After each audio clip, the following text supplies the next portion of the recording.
નમસ્કાર મિત્રો, આજની વાતમાં આપનું સ્વાગત છે અને આજે વાત કરવી છે જે રીતે અમે કહ્યું હતું કે આગામી 1 કે 2 દિવસની અંદર સત્તાના સેમીફાઇનલની જાહેરાત થઈ જશે અને 48 કલાક પૂરા થતાં પહેલાં સત્તાના સેમીફાઇનલની જાહેરાત થઈ ગઈ છે।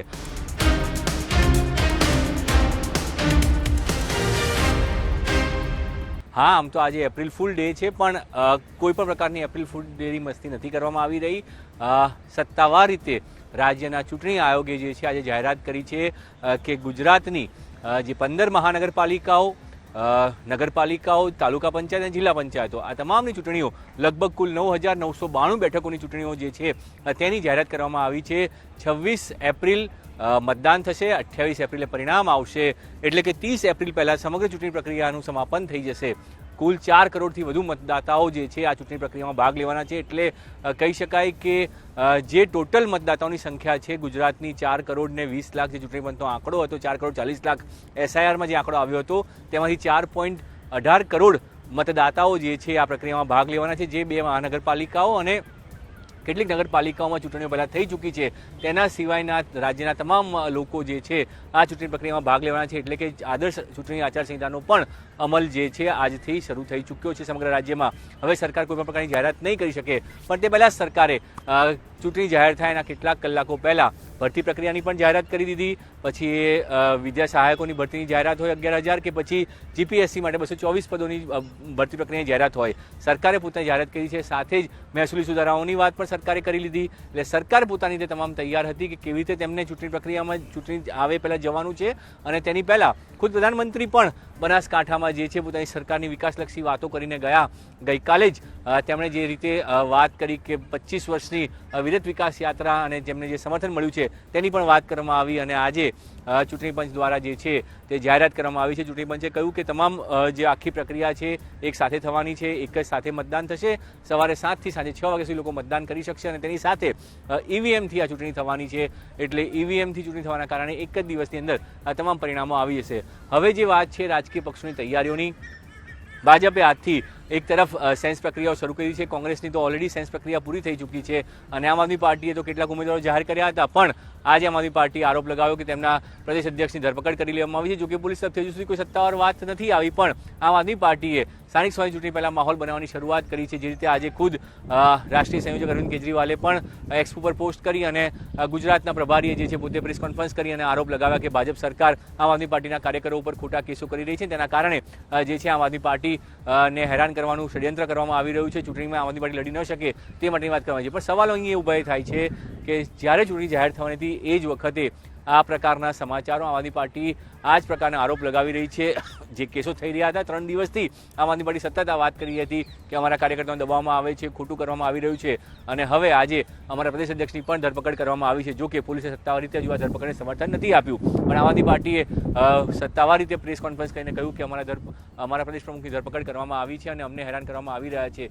તો શું ચૂંટણીઓ પહેલાં આમ આદમી પાર્ટી જે છે ચૂંટણીઓ પહેલાં જ ટ્રેપમાં ફસાઈ ચૂકી છે કે પછી આમ આદમી પાર્ટી પોતાના બચાવ માટે આ પ્રકારની દલીલો કરી રહી છે, તે પણ હવે જોવાનું રહેશે કે જ્યારે સીધી રીતે વાત કરવામાં આવે અને કેવી રીતે પોલીસ પોતાનો પક્ષ રાખે છે, પોલીસ શું કહે છે, પોલીસે ખરેખર ધરપકડ કરી છે કે નથી કરી તે હજુ સુધી સ્પષ્ટ થયું નથી, જ્યાં સુધીમાં આપણે આ વાત કરી રહ્યા છીએ। એટલે સૌથી મોટો સવાલ, રાજનીતિ શરૂ થઈ ચૂકી છે, કોંગ્રેસે પોતાની બેઠકો કરી, ભાજપ પણ પોતાની ઝોન વાઇઝ બેઠકો કરી રહ્યું છે। આજે અમદાવાદની અંદર બેઠકો કરવામાં આવી, કાર્યકર્તાઓની સાથે પ્રદેશ પ્રમુખ, સંગઠન મહામંત્રી અને ખુદ મુખ્યમંત્રી ત્રણેય બેઠકો કરી અને કોંગ્રેસે પણ પોતાની ચૂંટણીલક્ષી બેઠકો, કોંગ્રેસના પ્રદેશ પ્રમુખ અમિત ચાવડાએ પ્રદેશ કાર્યાલય ઉપર જે છે આ બેઠકો કરી, એટલે ત્રણેય રાજકીય પક્ષો ચૂંટણીના સત્તાના સેમીફાઇનલ માટે તૈયાર થઈ ચૂક્યા છે અને તેમણે પોતાની તૈયારીઓ કરી લીધી છે। હવે જે છે ઉમેદવારોના નામોની ઘોષણાની શરૂઆત, કારણ કે 6 એપ્રિલથી જે છે એ નામાંકન પ્રક્રિયા શરૂ થવાની છે, એટલે મોડામાં મોડું 8 એપ્રિલ સુધીમાં તમામ ઉમેદવારો જાહેર થઈ જાય તેવી શક્યતા જોવામાં આવી છે, કારણ કે 11 એપ્રિલ એ છેલ્લો દિવસ છે ફોર્મ ભરવાનો અને તે પહેલાં તમામ ઉમેદવારોએ ફોર્મ ભરવાના હોય છે,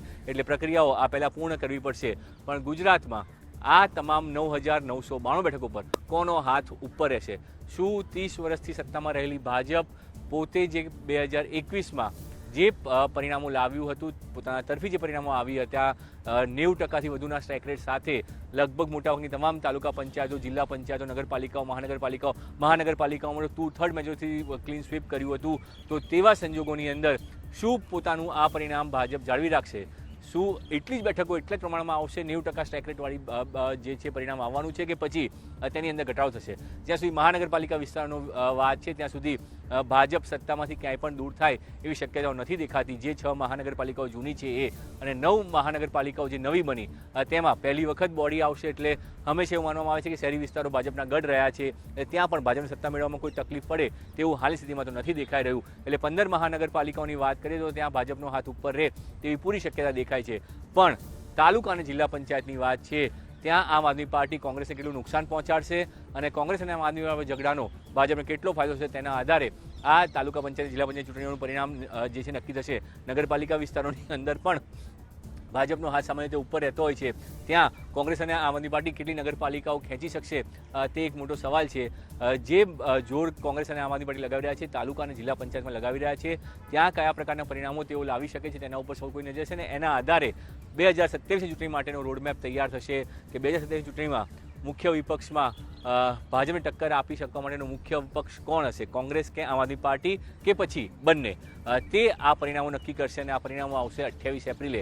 એટલે 28 એપ્રિલ સુધી તમામ લોકોએ રાહ જોવાની છે. પક્ષો પોતાની રીતે પ્રચાર શરૂ કરી દેશે અને ઉમેદવારોની પણ જાહેરાત થશે. કેટલીક જગ્યાએ નારાજગીઓ પણ જોવા મળશે, પણ જોવાનું એ છે કે જે લોકો ચૂંટણીઓ પહેલાં કોંગ્રેસ અથવા તો આમ આદમી પાર્ટી છોડીને ભાજપમાં જોડાયા છે અથવા તો ભાજપ છોડીને બીજી પાર્ટીમાં જોડાયા છે, ત્યાં શું તેમને ટિકિટ મળશે કે પછી ત્યાં પણ તેમને ટિકિટ વગર લટકવાનો વારો આવે છે, અને કેટલા જે છે પક્ષ બદલુઓ જે છે ફરી એક વખત ટિકિટ માટે પોતે પક્ષ બદલશે, તે પણ આ વખતે જોવાનું મહત્વનું બને છે. કારણ કે આ વખતે તેની પાસે 3 વિકલ્પો છે.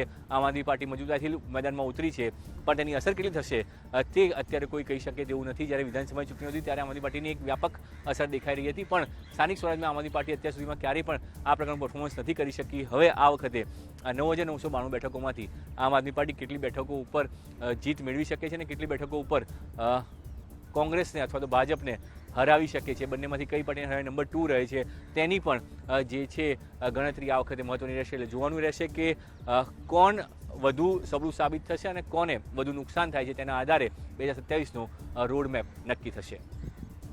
અત્યારે તો બસ આટલું જ. વધુ સમાચાર મળજો ગુજરાત તક.